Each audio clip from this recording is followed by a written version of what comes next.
श्री स्वामी समर्थ. नमस्कार मंडळी, स्वागत आहे आपल्या सर्वांचं मराठी यूट्यूब चॅनेलमध्ये. स्वामींच्या चरणी एवढीच प्रार्थना करते की तुमचं आयुष्य आनंदाने भरून जावो आणि आजच्या एका नवीन सुंदर विषयाला सुरुवात करते. प्रत्येक अमावास्येला करायचे आहेत स्वामींचे हे 8 उपाय की ज्यामुळे आपल्याला स्वामींची साथ मिळते आणि आपलं जे नशीब आहे, भाग्य आहे, हे दोन्ही बदलण्यासाठी आपल्याला मदत देखील मिळते. आयुष्यात कसं होतं की खूप आपण काबाड कष्ट करतो, खूप देवदेव करतो, पण काहीतरी आपल्या पाठीमागे असतं. पूर्वजन्मीचं संचित म्हणा किंवा भोग जे असतात ते सरले जात नाहीत आणि त्यामुळे आपल्याला योग्य ते फळ म्हणा किंवा अनुभव हा येत नाही, स्वामींची प्रचिती येत नाही. खूप देवदेव करताय तरी देखील तुमच्या पाठीमागचा भोगच सरत नसेल तर एक वेळ अमावास्येचे हे स्वामींचे उपाय नक्की करून पाहावे की ज्यामुळे आयुष्यात एक सकारात्मकता नांदायला सुरुवात होईल. तुमच्या आयुष्यामध्ये देखील सुखाचे आनंदाचे दिवस हे यायला सुरुवात होतील.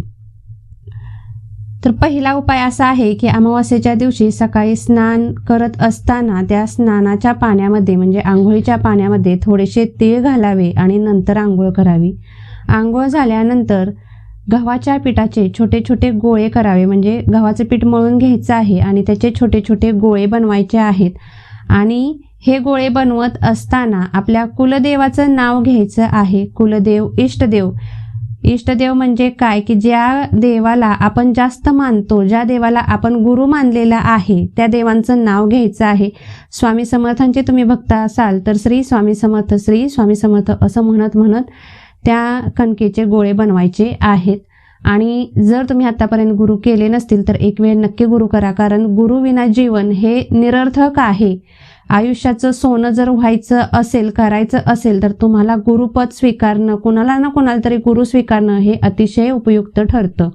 यासाठी कुणाला का असेना, कोणत्या का देवाला असेना, मात्र गुरु हा नक्की बनवा तुमच्या आयुष्यामध्ये की ज्यामुळे तुमच्या आयुष्याला एक चांगलं वळण, चांगली दिशा ही मिळायला सुरुवात होईल.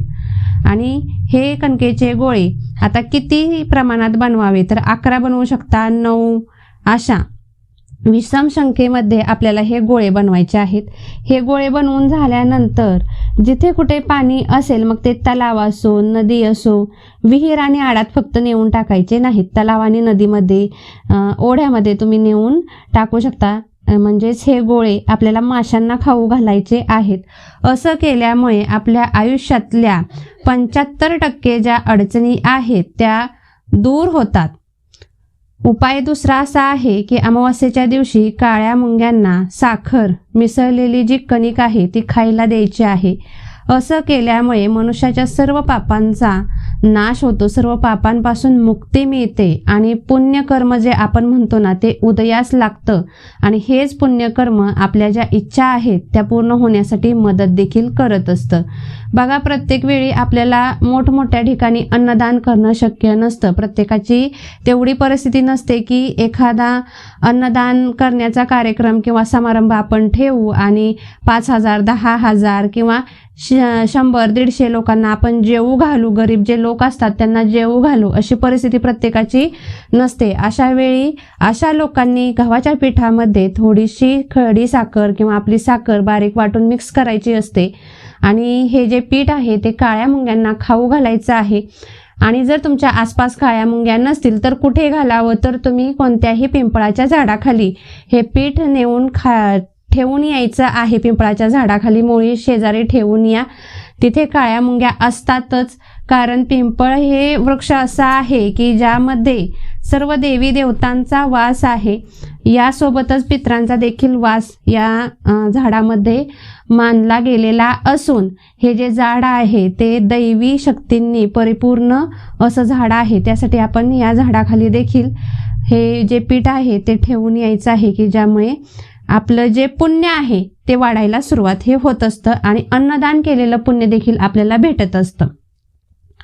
यानंतरचा तिसरा उपाय असा आहे की अमावास्येच्या दिवशी कालसर्प दोषाचे जर तुम्हाला निवारण करायचं असेल, तुमच्या कुंडलीमध्ये कालसर्प योग जर असेल तर अशा वेळी चांदीचे नाग आणि नागिनीचा जोडा तुम्हाला घ्यायचा आहे आणि याची विधिवत पूजा करून नंतर पांढऱ्या फुलांसोबत याला वाहत्या पाण्यामध्ये प्रवाहित करून द्यायचं आहे. कोणत्याही योग्य ब्राह्मणाकडे तुम्ही जाऊन याचा व्यवस्थित सल्ला घेऊन नंतर हे कार्य करायचं आहे की ज्यामुळे कालसर्प दोषापासून मुक्ती मिळण्यासाठी मदत ही होत असते. आणि हा जो उपाय आहे तो खूप म्हणजे खूप अचूक उपाय आहे की जो कालसर्प दोषांपासून मुक्त करतो.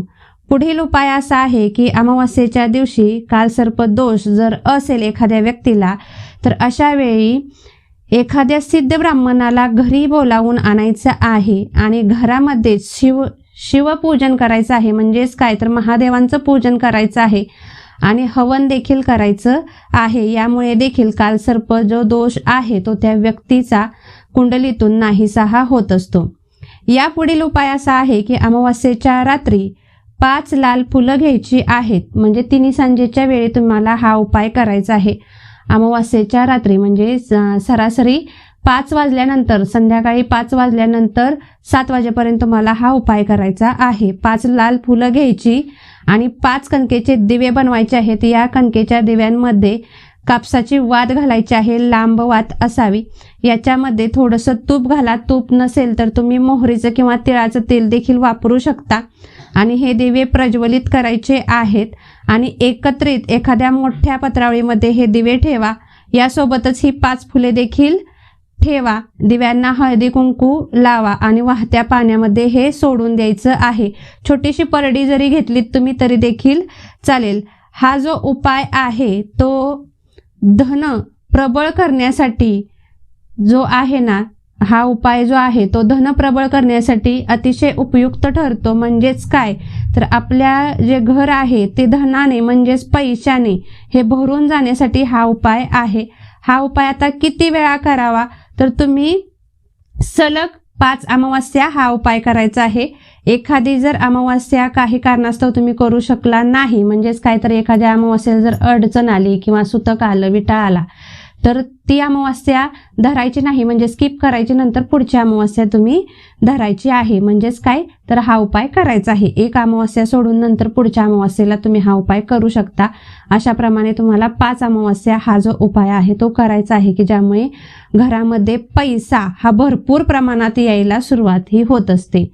पुढील उपाय असा आहे की अमावास्येच्या रात्री जर काळ्या कुत्र्याला तेल लावलेली पोळी किंवा चपाती, म्हणजेच काय तर एक चपाती बनवायची आहे ज्याला आपल्याला मोहरीचं तेल लावायचं आहे आणि नंतर ही जी चपाती आहे ती काळ्या कुत्र्याला खाऊ घालायची आहे.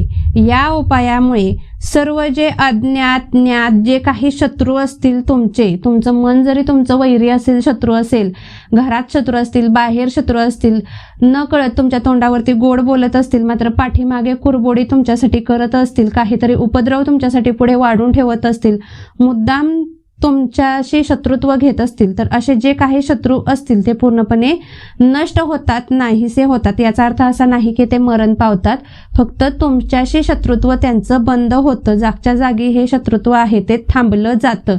हा जो उपाय आहे तो देखील आपल्याला प्रति अमावस्येला सलग 11 अमावस्या करायचा आहे.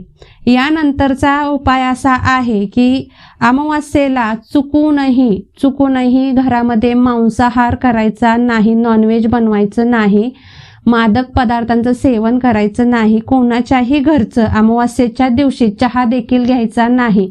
कसलीही बिकट परिस्थिती आली तरी देखील कुणाच्याही घरी अमावस्येच्या दिवशी चहा जेवण अजिबात करायचं नाही. यामुळे देखील बऱ्यापैकी आपले जे त्रास आहेत ते कमी होतात. यासोबतच अमावस्येच्या दिवशी एखादी जर व्यसन करणारी व्यक्ती असेल तर ती व्यसनापासून लांब कशी राहील याची काळजी घ्यावी. दिवसभर कुणीही मद्यपान धूम्रपान आपल्या घरामध्ये केलं नाही पाहिजे, याची काळजी घ्यायची आहे. पुढील उपाय असा आहे की अमावस्येच्या दिवशी जे कोणी प्राणी तुम्हाला भुकेलेले आहेत असं वाटतील त्यांना थोडं का होईना खाऊ नक्कीच घालावं, की यामुळे तुमचा जो पुण्याचा वाटा आहे तो 1000 पटीने वाढायला सुरुवात होतं. तुमचं भाग्य आणि नशीब हे बदलून टाकणारे उपाय आहेत. त्यामुळे सर्वांनी हे उपाय करावे आणि आलेला अनुभव देखील माझ्याशी नक्कीच शेअर करावा ही नम्र विनंती. झालेली सेवा ही स्वामी महाराजांच्या चरणी रुजू करते. माहिती आवडली असेल व्हिडिओ आवडला असेल तर नक्कीच आपलं चॅनेल सबस्क्राईब करा, लाईक करा आणि भरपूर शेअर करा की ज्यामुळे इतरांची देखील मदत केलेलेचं पुण्य तुम्हाला हे भेटू शकेल. एका जरी उपायाने दुसऱ्याचं भलं झालं ना तुमच्यामुळे, तर याचं पुण्य तुमच्या देखील वाट्याला पडणार आहे, हे कधीही विसरू नका. तर झालेली सेवा ही स्वामी महाराजांच्या चरणी रुजू करून आजची माहिती मी इथेच थांबवते. धन्यवाद. श्री स्वामी समर्थ.